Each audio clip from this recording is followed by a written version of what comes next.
Chapter 10 Mysterious Bottle. Han Li slowly followed the path from Godhan Valley out of force of habit. His steps automatically carried him towards the Crimson Water Peak. He didn't have anything important to do at the moment, and as such, he followed his normal schedule and went to visit Zhang Tai, who was training at the Crimson Water Peak. There, he knew Zhang Tai would be grimacing in pain while allowing the impact of the waterfall to temper his body, as he cultivated the way of the armored elephant. Not everyone could withstand the torturous pain from cultivating this particular martial art. Even the first layer already required one to suffer excruciating pain. To reach the ninth layer, wouldn't it require one to cultivate to the point of insanity, losing their skin in the process? I wonder if Zhang Tai already regrets his decision. The excruciating torture one has to endure to practice the way of the armored elephant is impossible to imagine, Han Li thought as he walked, carelessly kicking the fallen leaves and branches that were blocking his way. Maybe after a few more days, the two of us will go and beg Dr. Mo for another martial arts skill for Zhang Tai so that he won't need to suffer from such excruciating pain each time he practices. Having absorbed himself in thought, trying to think of methods to allow Zhang Tai to escape from this torturous path of practice, Han Li slowly roused himself to look at his surroundings. Han Li tilted his head as he gazed at the line of trees by his side. Currently, the year was approaching the late stages of autumn. The trees' branches were all naked and devoid of leaves. Piles of sticks and dead leaves layered the small paths. Walking on them felt like walking on cotton, which Han Li found to be extremely comfortable. In that moment, the sounds of weapons clashing drifted over from a nearby mountain peak, as well as the many loud cheers. After hearing the noises, Han Li glanced in the direction of the mountain peak, annoyed that his good mood had been disturbed. The noise came from disciples of the 100 Forge Division. They were training the disciples selected to join their division in the various arts of weaponry. Every time Han Li saw other sect members gathering and undergoing their training sessions, slight hints of jealousy surfaced in his heart. He wanted to wield a real weapon and demonstrate his skills as well. What a waste. After he officially became a disciple under Dr. Mo, he had been strongly forbidden from practicing such things. Dr. Mo strongly emphasized that Han Li was to devote all of his time to the nameless oracular chant. Therefore, Han Li could only stare with wide and envious eyes.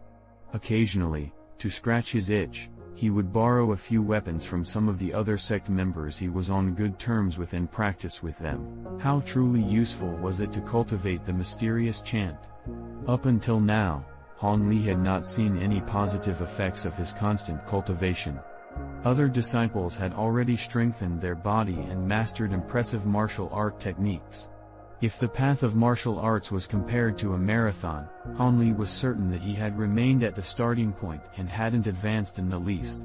Even Zhang Tai, who had cultivated for 2 months, had some beneficial changes to show for his efforts. His skin and muscles had become tougher, and his level of strength was also noticeably higher than before. However, if Dr. Mo had not accepted Zhang Tai as an unofficial disciple, he would not have passed the unofficial disciple test 2 months ago. If he had not passed the test, then staying on the mountain would be impossible, let alone sending money back home. If Zhang Tai was unable to cultivate another branch of martial arts, his path would be forever sealed. On one hand, Han Li was grumbling about the unfairness of their situation. On the other hand, he was reassuring himself that since he passed Dr. Mo's test, he would not be kicked out of the Seven Mysteries sect. Han Li retracted his gaze from the other sect members, but he continued to think about Dr. Mo's irritating commands. Distracted and in low spirits, he gazed at the 2 lines of trees alongside the road as pangs of dejection struck him. All of a sudden, Han Li sucked in a mouthful of cool air, his facial expression turning ugly. Out of reflex, he squatted down and used both his hands to tightly clamp on the big toe of his right foot, doubling over in the grass. A sudden, painful flare-up had caught Han Li unaware. His face became a pale white as waves of fiery pain assailed his right foot. Evidently, Han Li had accidentally kicked against an extremely hard object hidden in the piles of leaves. Han Li arched his body and used both of his hands to wrap around his foot. After he lowered his head and removed his shoes, he began to blow heavily on his injured toe. While his brain flooded with pain, he was worried that his swollen toe might have been injured to an extent that would impact his day-to-day activities. After a long moment, Han Li craned his neck and peered downwards to that pile of leaves, trying to find the ungodly, dastardly stone that caused him to be injured. Haphazardly lying about, the fallen leaves were all the same reddish-yellow color. They obscured him from finding the target he sought. Han Li wrinkled his forehead and surveyed the ground before finding a slightly long and thick tree branch. Holding the branch, he stood up carefully.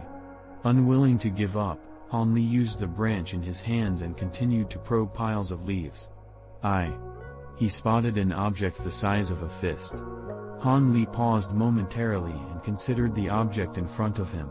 The culprit, the sinful object that caused injury to his great self, actually had the shape of an elongated bottle. The surface of it was stained with mud, and its original color was impossible to discern. Overall, it looked extremely commonplace. Initially, Han Li thought that this was an ordinary little bottle, but after picking it up he found that the bottle was extraordinarily heavy, its weight vastly different from that of a normal porcelain bottle. Could this bottle be made of gold? No wonder it caused so much pain when he kicked it. But bottles made of gold were rarely seen. Made of gold. Han Li's interest in this bottle peaked as he temporarily forgot about the waves of pain arising from his toe. As Han Li wiped off the excess layer of mud, the original color of the bottle began to unveil itself. The bottle emanated a shiny green glow, and there were intricate dark green leaf patterns engraved on its surface. At the head of the bottle, there was a bottle cap that tightly sealed the mouth of the bottle. Could the interior be hiding something precious? Han Li placed the bottle close to his ear and gently shook the bottle, but he didn't feel any movements from the inside of it. Unwilling to give up, Han Li placed his hands on the cap of the bottle and tried to pry it open. However, no matter how hard he tried, it was to no avail. Curiosity was burning in his heart, and just when he was about to use another method to open it, the pain from his foot suddenly flared up again. Damn! He had forgotten that he had injured his right toe after kicking the bottle. Looking at his injury, it seemed that he wouldn't be visiting Zhang Tai today. Han Li decided to return to his residence and apply some medicine on his toe before taking his time to figure out the secrets the mysterious bottle he was holding. In order to keep the bottle from being spotted by others, Han Li stashed it inside his robes regardless of how dirty it was. Turning back, he limped step by step back to his home.